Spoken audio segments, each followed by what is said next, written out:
BNP সহ গণতান্ত্রিক দলগুলোর রাজনৈতিক কৌশল, পরিকল্পনা এবং কৌশল অবলম্বন করেছিল। তারেক রহমান নিজের মুখে বলছিলেন এগুলো বা কোনো একক রাজনৈতিক দলের আন্দোলন হিসেবে পরিচিত না পায়।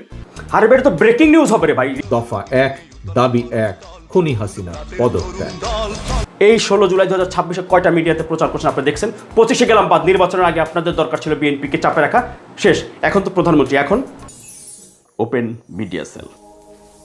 আমার এই ভিডিও প্রতিবেদনটি বা এই ভিডিওটি যদি বিএনপির কোনো নেতার সামনে, নেতৃবৃন্দের সামনে চলে আসে, দয়া করে আপনারা এই ভিডিওটি দেখবেন না, এটি আমার অনুরোধ, এটি আপনাদের জন্য না। গণমাধ্যমের অপেশাদারিত্বর তথ্য প্রমাণগুলো আমি উদ্ঘাটন করতে সক্ষম হয়েছি। আমার এই টিম, আমার এই প্ল্যাটফর্মে আমি সংক্ষিপ্ত আকারে দিয়েছি, সেটি আমি জাতির সামনে উন্মুক্ত পরিবেশে উপস্থাপন করার জন্যই এই আয়োজনটি করতে চেয়েছিলাম। একটি উন্মুক্ত তহবিল সংগ্রহ করে এরপর এই প্ল্যাটফর্মের এই কার্যক্রমটি আমি বড় পরিসরে জাতির সামনে উপস্থাপন করব। এই জন্য বিএনপির যেই সকল নেতৃবৃন্দের সাথে আমার ব্যক্তিগত পরিচয় ছিলেন, যোগাযোগ ছিলেন, যারা আমার এই প্রতিবেদনগুলো দেখতেন, তাদেরকে আমি একটি ভিডিও লিঙ্ক পাঠিয়েছিলাম, যে ভিডিওটি এর আগেও আপনারা হয়তো দেখেছেন। সেখানে একটি নোট লিখেছিলাম যে দয়া করে সম্পূর্ণ ভিডিওটি দেখবেন। দেখেছেন, তারা সিন করেছেন, কিন্তু একজন মানুষও আমাকে ফোন বা রিপ্লাই দেননি, একজন বিএনপির নেতা কর্মীও না। এবার সরাসরি আমি অনুরোধ জানাতে চাই, উন্মুক্তভাবে আহ্বান জানাতে চাই, সত্য তথ্য প্রচারের পক্ষে আপনি থাকতে চান, এইটি সংগ্রামটি চলুক। আমি আজকে উন্মুক্তভাবে আপনার প্রতি অনুরোধ জানাচ্ছি যে কয়জন মেসেজ দিয়েছে, আপনি 10 টাকা দিলেও যদি আপনার মেসেজটি আমার বিকাশ নাম্বারে আসে এবং এই ব্যাঙ্ক অ্যাকাউন্ট নাম্বারটি যেটা আমি দিয়েছি, তাহলে অন্ততপক্ষে আমি বুঝতে পারবো যে আমার এই সত্য প্রচারের সংগ্রামে আপনিও তাহলে আমার সঙ্গে আছেন, আমার এই সত্য প্রচারের সঙ্গে আছেন। একটি বিকাশ নাম্বার এবং একটি অ্যাকাউন্ট নাম্বার আমি দিয়ে দিচ্ছি। বিকাশ নাম্বারটি হচ্ছে 01713513581। এটি বিকাশ পার্সোনাল নাম্বার। একটি ব্যাংক অ্যাকাউন্ট নাম্বার দিয়ে রাখছি ডাচ বাংলা ব্যাংকের, আর অ্যাকাউন্ট নাম্বারটি হচ্ছে এটি। এই দুটি মাধ্যমে আপনার অনুদান আপনি এখানে ডোনেট করতে পারেন।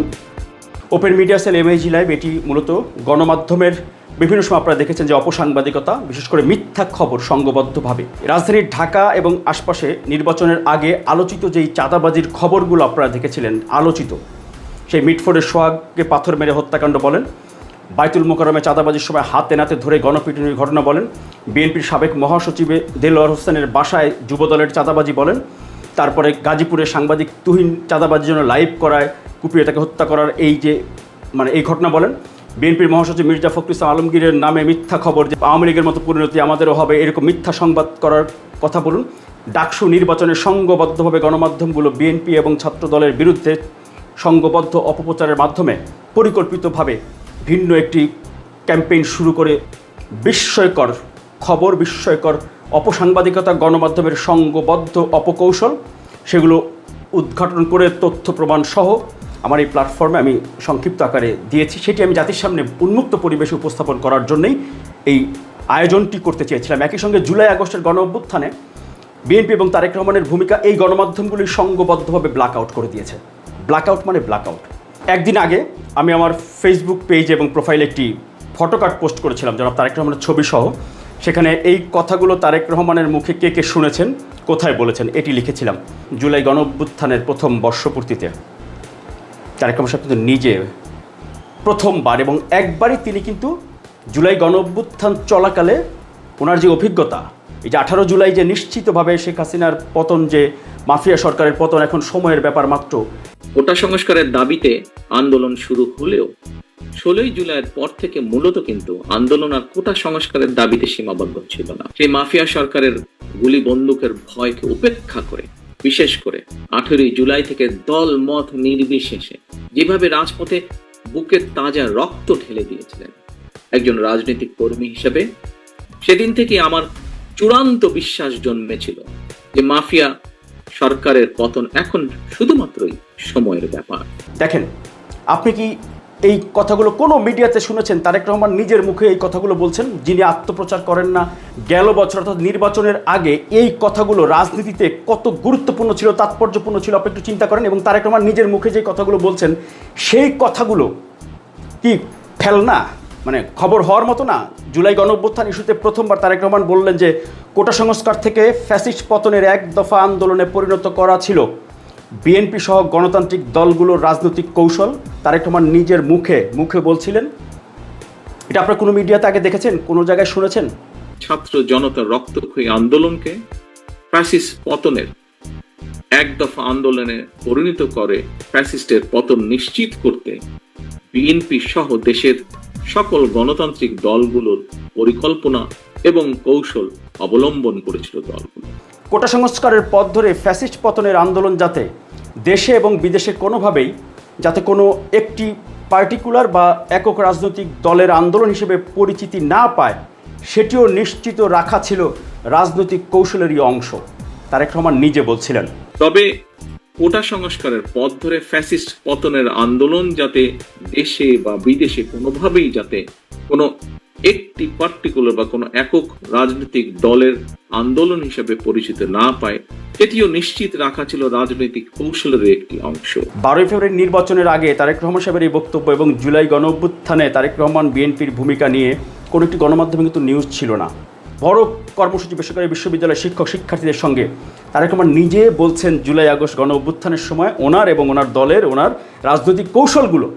আর এবারে তো ব্রেকিং নিউজ হবে রে ভাই, কীভাবে বাদ দিল এই গণমাধ্যমগুলো এই তারেক রহমানের এই বক্তব্য? উনি গণমাধ্যমের স্বাধীনতা দিয়েছেন, উনি কিছু বলেন না, উনি গণমাধ্যমের কোনো চাপ দেবেন না, উনি গণমাধ্যমের পেশাদারিত্ব নিশ্চিত করার জন্য বারবার বলছেন, ওনার বিরুদ্ধেও নিউজ হইলে উনি সেটাকেও সাধুবাদ জানাচ্ছেন। এই জন্য ওনাকে কি রাজনীতি থেকে ব্যানিশ করে দেওয়ার জন্য গণমাধ্যম কাজ করবে, উনি সহ্য করবে, আর দেশের মানুষ কি নাই? এই বক্তব্যগুলো গণমাধ্যম 2025 সালে 19 জুলাইয়ের প্রোগ্রাম থেকে আপনারা ব্ল্যাক আউট করেছেন। নির্বাচনের সময় আপনাদের দরকার ছিল তখন বিএনপির বিরোধিতা করা সংঘবদ্ধভাবে। আমি আমার বাংলা বিষয়ের বাস্তবতা তো আমি নিজে জানি।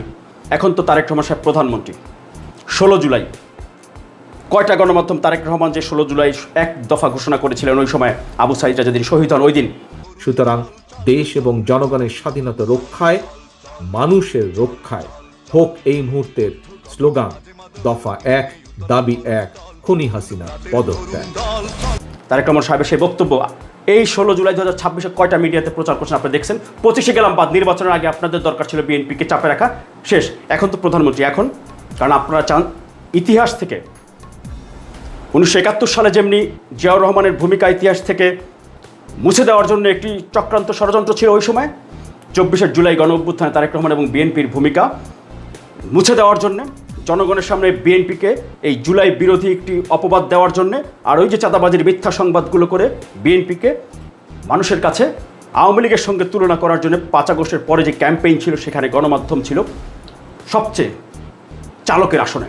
তার প্রমাণ এই খবর, এই বক্তব্য গণমাধ্যমগুলোও কিন্তু 1 বছর পরেও প্রচার করেননি। শেখ হাসিনার আমলে তারেক রহমানের বক্তব্য প্রচার নিষিদ্ধ ছিল, কিন্তু সেই বক্তব্যগুলো কি নিষিদ্ধ উপকরণ, নিষিদ্ধ পণ্য হিসেবে বাজারের বাইরে দিয়ে দেবে গণমাধ্যমগুলো? আমি চেয়েছিলাম এই বিষয়গুলো তুলে ধরার জন্য একটি বড় উন্মুক্ত বড় প্রজেক্টরের মাধ্যমে ঢাকা শহর এবং মিডিয়াগুলোর সামনে গিয়ে প্রচার করতে। আমার ভাই সামর্থ্যের সবটুকু সেটা আমি আমার অফিসের একটা এসিও বিক্রি করছি, ক্যামেরাও বড় বিক্রি করছি, ফোন বিক্রি করছি। আমার নিজের ন্যূনতম সামর্থ্য ছিল না বলে আমি চেয়েছিলাম যে হয়তো কেউ দেবেন, কিন্তু দেখেছি। এই জন্যই আজকে বললাম বিএনপির যারা ত্যাগী নেতারা আছেন, যারা বলেন না ত্যাগী মূল্যায়ন হচ্ছে না, আত্মত্যাগ, আপনাদের এত পরিশ্রম এত সংগ্রাম, অবশ্যই আপনাদের সংগ্রাম আছে। আপনাদের চেয়ে বৈষম্যের শিকার বঞ্চিত তারেক রহমান সেটি খেয়াল করেছেন। প্রধানমন্ত্রী হওয়ার পরেও উনি আজকে গণমাধ্যমে, বাংলাদেশের গণমাধ্যমে যেই সকল গণমাধ্যমের অনুমোদন ওনার মা মরহুমা বেগম খালেদা জিয়া দিয়েছিলেন, সেই সকল গণমাধ্যমও আজকে তারেক রহমানের সবচেয়ে বেশি ক্ষতি করেছে এই নির্বাচনের আগে এবং ওনার রাজনীতি। এবং এখনও উনি প্রধানমন্ত্রী। জুলাই আগস্টের গণঅভ্যুত্থানের 16 জুলাই, 18 জুলাই, 19 জুলাই, 21 জুলাই, 1 আগস্ট, তারপর হচ্ছে 4 আগস্ট, 5 আগস্ট, 2 দফায় যে 8 দিনে 9 বার বক্তব্য দিয়েছেন। এবং এই কোটা সংস্কার প্রস্তাবনা 5% 2014 সালের 15 জুলাই তারেক রহমান প্রথম জাতির সামনে রাজনৈতিক কর্মপরিকল্পনা অন্তর্ভুক্ত করেছিলেন। 5 আগস্টের ফ্যাসিবাদ সরকারের পতন হওয়ার পরে একবারও কি এইসব গণমাধ্যমে কোনো একটি সংবাদে মিডিয়াতে কি এগুলো আসতে পারলো না? আপনারা যদি আমার পাশে থাকেন, আমার সমর্থন যদি আপনারা করেন, আমি বলতে চাই প্রত্যেকটা গণমাধ্যম হাউসের সামনে গিয়ে এই বক্তব্য, 8 দিনে 9টি বক্তব্য প্রয়োজন, আমি সেখানে গিয়ে বড় প্রজেক্টের মাধ্যমে আমি সেটি প্রচার করব। ওই সকল গণমাধ্যমে কারা মুনাফিকি করতেছে, দায়িত্ব নিয়ে কারা বসে আছে, এখনও অপসাংবাদিকতায় দেশ ধ্বংস করার পায় তারা করতেছে, আমি পরিষ্কারভাবে বলি এটা বিএনপির কোনো প্ল্যাটফর্ম না। আবারও বলি এটা আমার ব্যক্তিগত, আমার তথ্য প্রমাণগুলো যদি কারো সাহস থাকে, শক্তি থাকে, আমার সামনে এসে চ্যালেঞ্জ করেন। কিন্তু গণমাধ্যমে যারা দখল করে বসে আছেন, এখনও যদি আপনি দেশের স্বাধীনতা, সার্বভৌমত্ব, গণতন্ত্রের বিরুদ্ধে এখনও ন্যারেটিভ দাঁড় করানোর জন্য আপনি চেষ্টা করেন, তারেক রহমান সাহেব যদি এখনও সেই 111 সরকারের মতো নতুন করে আবারও সংঘবদ্ধ কৌশলে ব্ল্যাক আউট করবেন, বিএনপিকে ভিলেন বানাতে চাইবেন, আমি যে প্রমাণগুলো দিলাম, যে মিথ্যা সংবাদগুলো যে চাঁদাবাজি ইস্যুতে বিএনপির নামে করেছেন 5 আগস্টের পরবর্তী সময়ে সংঘবদ্ধভাবে গণমাধ্যমের মব সাংবাদিকতা, একটা গণমাধ্যমের কে আছেন আমার এইগুলো চ্যালেঞ্জ করেন, আমি আপনার অফিসে উপস্থিত হব। Open media cell.